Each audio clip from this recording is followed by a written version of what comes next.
Assalamu alaykum hörmətli qarindaşlar. Mening sizlarga so'zlamoqchi bo'lgan temam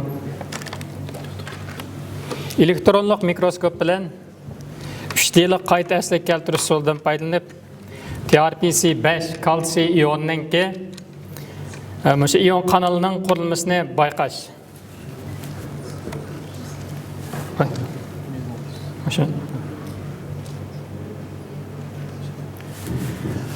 Bu resimga qaraylik. Resimden başlayın. Bu 2003 yıllık Nobel Kimya mukofotining sahipleri. Bularning qilayotgani şu iyon kanalları bilan munosabatli tadqiqotlar bo'lib, buning ichida sol tarafdagi ko'zoynaklik tadqiqotchi olimning tadqiqoti asosan biz qilayotgan bilan o'xshash tadqiqotlar ekan.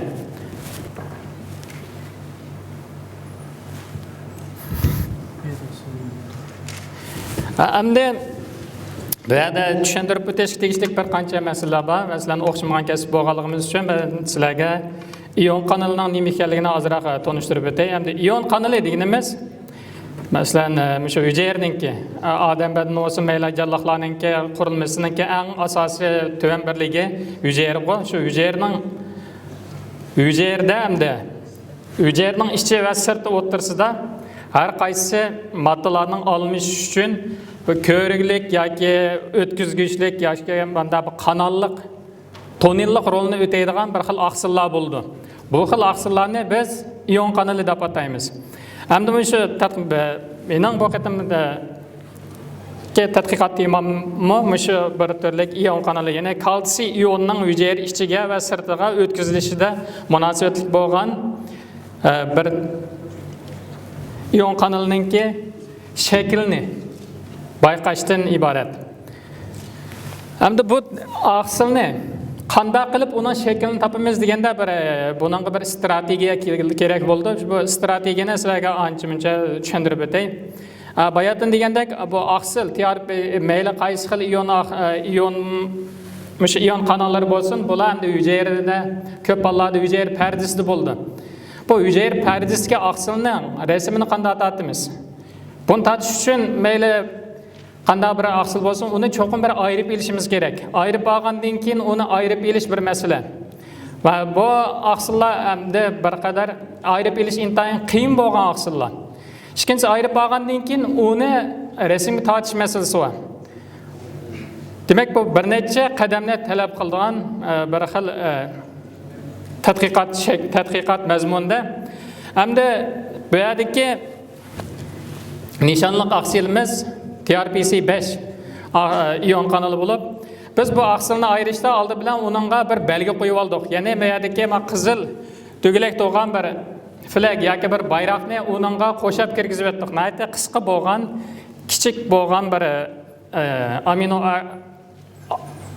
kislotasini yoki kichik bir peptidni yoki aqsil partisini uning ichiga qo'shib kirgizib o'tgandan keyin shu belgi orqali bu aqsilni hujayra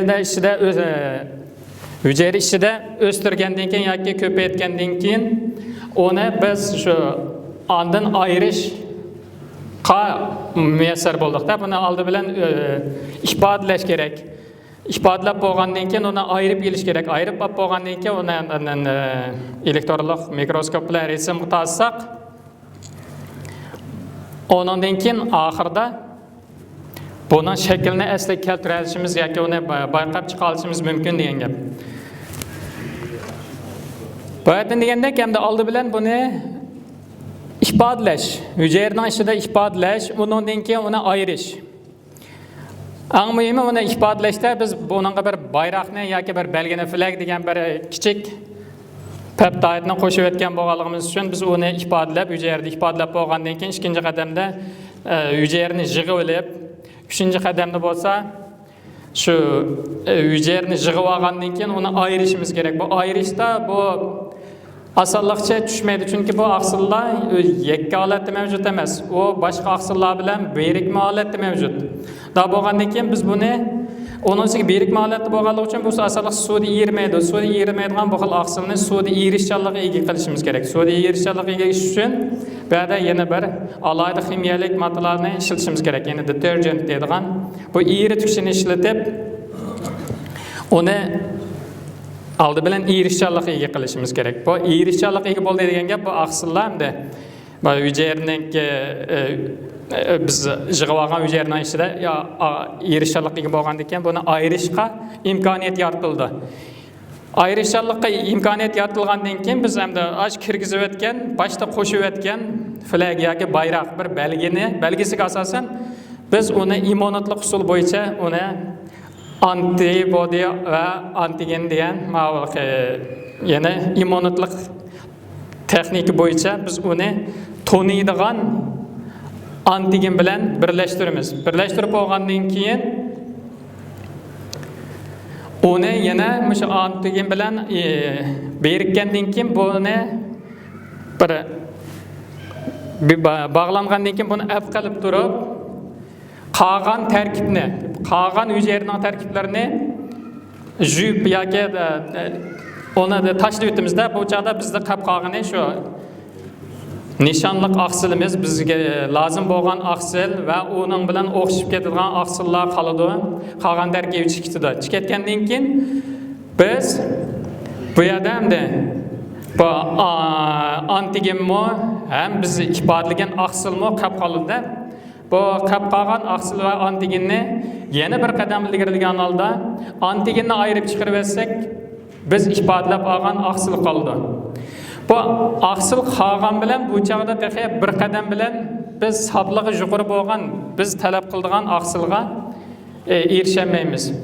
Bu chog'da qanday qilamiz deganda yana bir qadam ilgarilagan holda, chunki biz mukammal bo'lgan yoki bo'lmasa pachmurat qismini emas, shu saq uzilib ketgan qismini emas, butun qismini olib kelishimiz kerak-da. Buni yana bir qadam ilgarilagan asosda uningki hajmiga asosan yana bir qatim algakdan o'tkazgandek yana bir qatim o'tkazsak, hajm farqidan foydalanib ikkinchi qatim bir ayirsak, uningdan keyin nishonliq oqsilga yeta olamiz. Bu hamda strategiyasida oqsilni ayirib elishdagi strategiya. Bu oqsilni biz 2 qadam bilan ayirib olgan bilan yana nurg'un oqsillar bor, uni 2 qadam emas, 3 qadam, hatto 4 qadam bilan andin ayirib elish maqsadiga yeta olishimiz mumkin. Bu yuqoridagi mazmunlarning hammasi faqat qanday qilganda shu oqsilni ayirib og'ili bo'ladi, nishonliq oqsilni deganni tushuntirish uchun qo'shimcha mazmunlar. Hamda o'zimizning mazmuniga kelsak, bu TRPC5 degan zoti bu qanday bir ion qanali. TRPC5 bayatın sizlarga aytgandek bir xil kalsiy ion qanali bo'lib, bu ion qanali hamda hujayradan ifodalanishi bek oz. Ayirib elishmi qiyin bo'lgan bir xil oqsil. Hamda bu oqsilninki hozirgacha bayqalgan yoki e'lon qilingan tajriba natijalaridan qaraganda bu oqsil hujayradagi muhim bir oqsil bo'lgan G oqsil bilan bog'lanishli holat mavjud. Ikkinchisi, yana bu oqsil asosiy miyada ifodalandi. Uchinchisi, buni rolidan qaragan chog'da nerv yetkazgichi modda bilan munosabatlik iqtidorga ega. Yana birisi shu deganda ma'lumotlarda nerv piramida hujayrasining o'sishi bilan munosabatlik funksiyalarga ega. Eng yangi natijalardan qaragan chog'da bu xil TRPC5 oqsilninki tutqoqliq kesili bilan munosabatlik ekanligi aniqlandi. Ya'ni tutqoqliq kesili miya hujayrasining o'lishi bilan munosabatlik ekanligi yangi tajriba natijalarida e'lon qilindi. Demak, yuqoriqilardan bu oqsilninki hamda funksiyasining rolining xilla muhim ekanligini, bu xil oqsilning shaklini tepish nomli hamda belgilik qimmati borligini bo'lish mumkin. Bayatdan aytgandek, biz bu oqsilni ayirishda 2 qadam bo'yicha ayirib olamiz dedik. Birinchi qadamda yana shu biz kirgizib o'tgan flag yoki shu belgiga asosan birinchi qadamda immunitlik ayirish usuli bo'yicha ayirib elib, ikkinchi qadamda yana bir qadam ilgarilagan holda soplashtirish uchun uning hajm farqiga asosan soplashtirib olamiz. Biz shu saplashtirib bo'lgan aqsilni ayirib olgandan keyin, chunki biz uningga ozroq uni ayirib olish uchun biz belgi sifatida flagni kirgizib etgan. Endi bu flagni qo'shib qo'ysak yoki ozroq bir sirtdan bir belgini qo'shib qo'ysak, bu aqsilningki funksiyasida o'zgarish bo'lammikin, bo'lmammikin degandikan, bu amaliyotga qo'shmagandagi holat bilan selishtirib, buni tajriba elib borganimizda farqninki mayli uningga shu biz flag bu bayroqni qo'shib qo'yli, yoki qo'shmayli, bu chaqda mana ikki tuyrukka qaraydigan bo'lsak, qora qizil tuyrukninki farqi asosan qanday yo'q deyarlik. Unda bo'lgandan keyin, demak biz bu aqsilni ayirib olishda shu kichik peptidni qo'shib qo'ysakmi, uning funksiyasi o'zgarmaydi. Demak, bu xil ifodalash to'g'ri degan yakunga ega bo'la olamiz. Ondan keyin biz bu ayırıp olgan aqsillarni yana bir qadam ilgirlagan holda zodi shu aqsil dal shu o'zimi emasmi, to'g'ri ayirib ola oldikmi emasmi deganlarni o'ylashib ilgirlagan holda uningki ayirib olgandagi elektroforezlash yoki bo'lmasa uni ifodalab uni konfokal mikroskoplar bilan qayta tekshirib ko'rganimizda, demak uning molekular eg'irligi jihatdan asosan o'xshash. Yani 100 molekular eg'irlik jihatdan bo'lsin yoki u aqsilninki shu hujayada ifodalanish shakldan bo'lsin, umum jihatdan asosan to'g'ri ekanligini jazmlashtirdik. Bayatını aytgandek, biz bu xil aqsilni ayirib olish uchun cho'qim uni erishchanlikka ega qilishimiz kerak degan, hamda erishchanlikka ega qilish uchun o'xshamagan aqsillarninki hamda erishchanligi o'xshash bo'lmaydi. Shunga bu yerda ishlatmoqchi bo'lgan eritgichlarmi o'xshash emas. Biz bu tajribada o'xshamagan 10 eritgichni tanlab olib, shundan eng oxirida eng muvofiq bo'lgan chunki bu aqsil sal nozikroq bo'lg'achqa eng oxirida sal siliqroq bo'lgan DDM2 bilan LDAO mushkisini ayirib qolib qoldiqda, mushkisiningki unumi hamda qolgan 8 bilan selishtirganda yaxshiroq bo'ldi. Bu ikkisining ichidami eng oxirisida DDM2ninki bu xil aqsilni ayirib olishda rolininki nihoyatda muhim ekanligini bayqadik. Onundan başqa bu aqsilni ayirib olishda yana tajribalardan bayqash orqali mayli shu aqsilni ayirib olishdagi muvozanatlik eritmaninki har qaysi eritgichlarninki qaysi xil qo'yiqlikda muvofiq bo'lganligi to'g'risida ilgirlagan tajribalarni elib bordik. Demek, muşunda bir kadar tecrübe ifadelengen bu aqsilning tekshirishlar orqali mayli uning shakli, mayli uningki molekular eg'irligi yoki uning funksiyalarini tekshirish orqali bu aqsilning ifodalanishi va ayirib olishi hisoblashtirishni haqiqiy turda jazmlashtirgandan keyin sopligi yuqori bo'lgan o'rindan qo'yiqligi yuqori bo'lgan o'rindan shu aqsilni tanlab olib,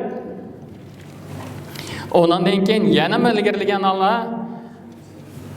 jazmlashtirish, muayyanlashtirish tajribalarini elib bordik.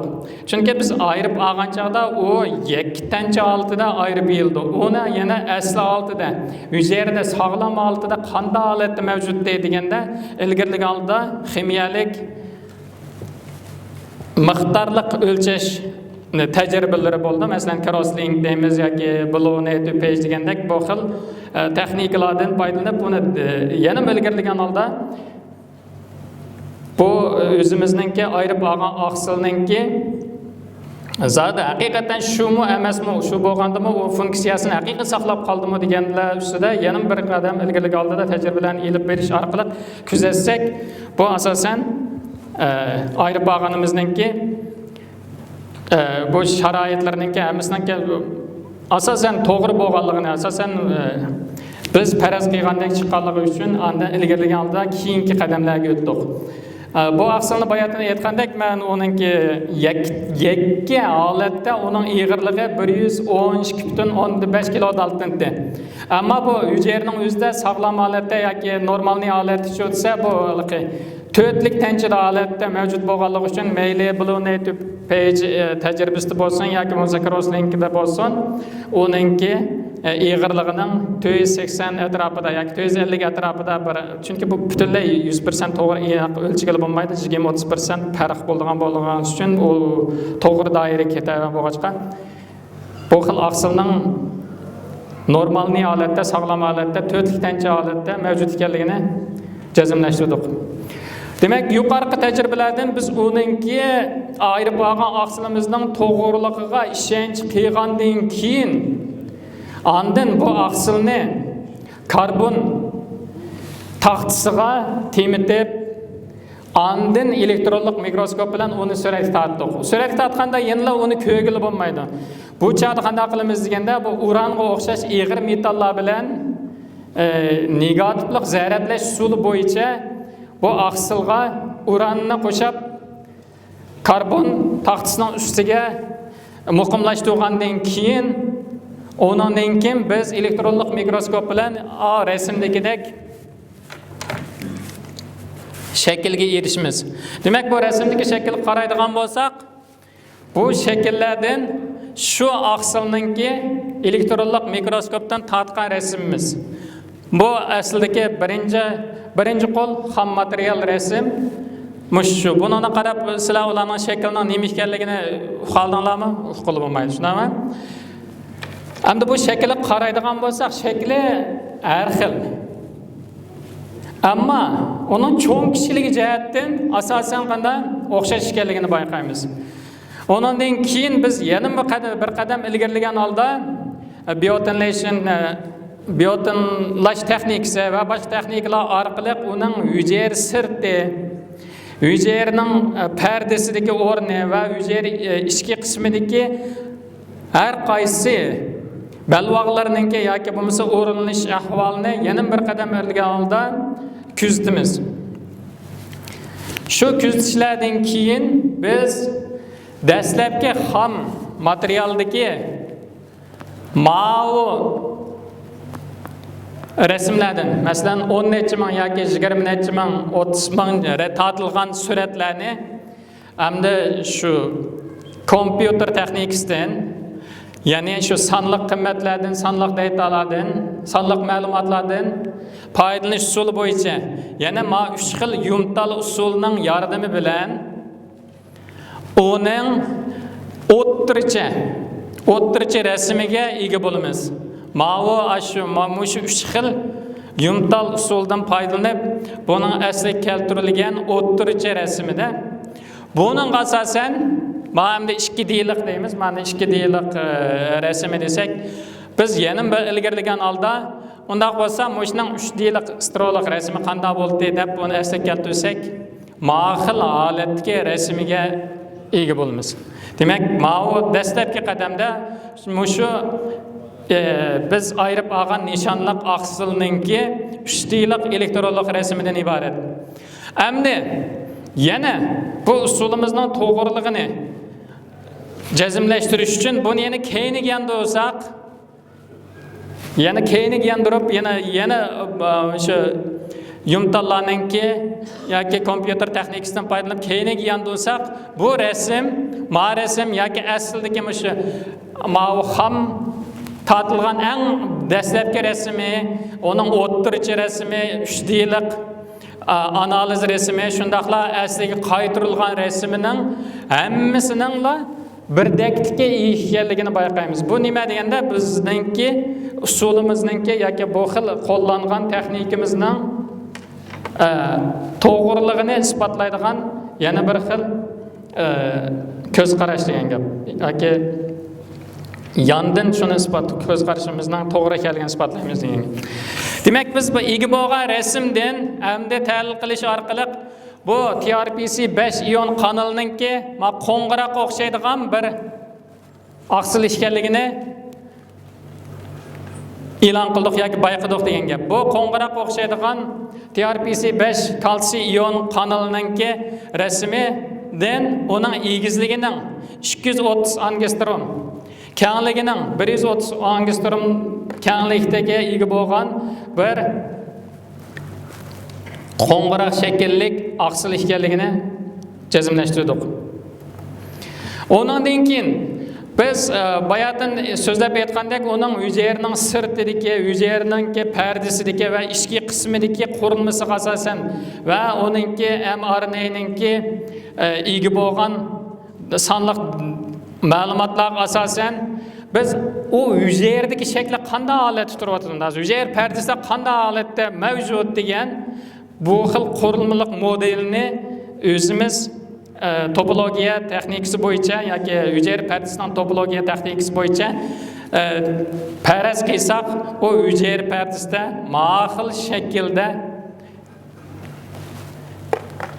mavjud bo'lishi mumkin degan farazni o'tirib qo'ydik. Ondan başqa biz odatda bu hücreler, bu aqsillarni ayirib olgandan keyin onun o'zaro oksidlanib qolishdan yoki beg'ininki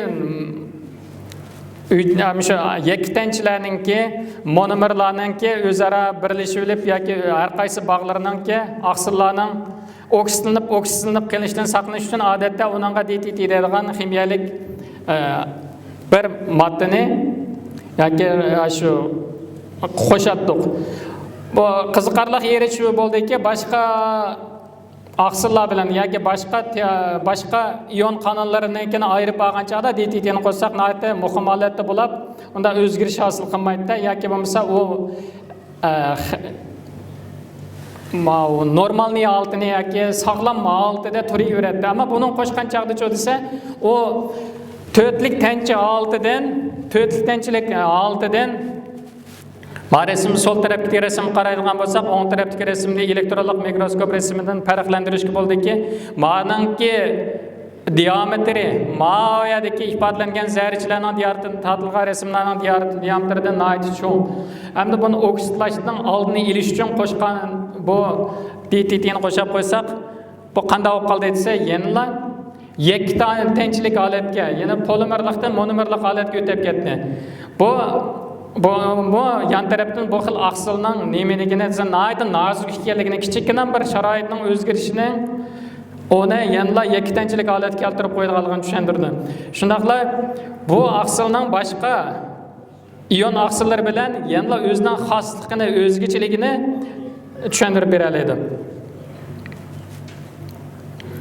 Biz bu to'g'riliqni yana ilgarilagan holda bayatdan so'zlab o'tgandek, uningki polimerlik va monomerlik holatga yoki yaktanchilik va ko'ptanchilik holatidagi o'zgarish ahvolini kimyalik miqdorlik analiz bo'yicha crosslink va Blue to Page degandek shu nomlar bilan atalgan kimyalik miqdorlik analiz usuli bo'yicha yana ilgarilab tekshirish orqali Rastında bu tüm miqdordagi oksidlashni to'sqichi DTT'ning onu muqim holatdan yoki bo'lmasa normalniy holatdan yaktanchilik holatiga o'zgartirganligini bayqadik. Hamda oxirida biz o'zimiz tajribaxonada yana ayirib olgan boshqa o'zininki o'zi bilan munosabatlik bo'lgan boshqa TRPC ion kanallari bilan selishtirib ko'radigan bo'lsak, shakl jihatdan mana shu 3D rasmidan selishtiradigan bo'lsakmi, masalan TRPC3 ion kanalining shakli bilan selishtirsak, ma'u sapoq uzumdek bo'lsa, buning qo'ng'iroqsimon ekanligini.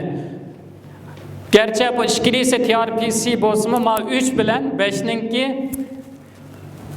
nom jihatdan akukidagi yaqin bo'lgan bo'lsa-mu, qarindoshlikqa ega deb qaragan taqdirdami, ammo shakl jihatdan xildanla jiroq ekanligini. Qolgan TRPM va TRPV, ondan boshqa kaliy ionlari bilan texadimmi shakl jihatdan to'liq farqli ekanligini bayqadik. Xulosa. Demak, yakki zarrachilik analiz usulidan foydalanib, negativlik bo'yalgan TRPC5 kalsiy ion kanalining elektronlik mikroskop resmidan foydalanib, uning itiglik holatdagi shaklni qayta asliga keltirib chiqdik. Ikkinchisi, biz yana o'sha DTT degan oksidlashni to'sqichi kimyalik moddaning sharoitini o'zgartirish bilan TRPC5 ion kanalining 4lik tanchidan 2 tanchilik holatga o'tib ketganligini bayqadik. Hatto nihoyat tuvan quyuqlikdagi 1 millimetr 1 millimol quyuqlikdagi DTT'ning 2 tanchiga o'zgarishiga yetarli ekanligidan iborat bu bir ahvolni bayqadik. Uchinchisi, yuqorida aytgan TRPC5 ion kanali bo'lsa, o o'z manbalik tanchi. Hamda uning yana o'z manbalik tanchidan boshqa yana g'ayri manbalik, masalan, o TRPC3 bilan 5 bilan yoki TRPV boshqalar bilanmi hujayra pardasida yoki hujayraning ichida boshqa tanch shaklda altida mavjudmi, mavjud emasmi deganlarni yana ilgirlagan holda tekshirishlar bizni kutib turmoqda. Rahmat sizlarga. Mening do'stlarim tugadi.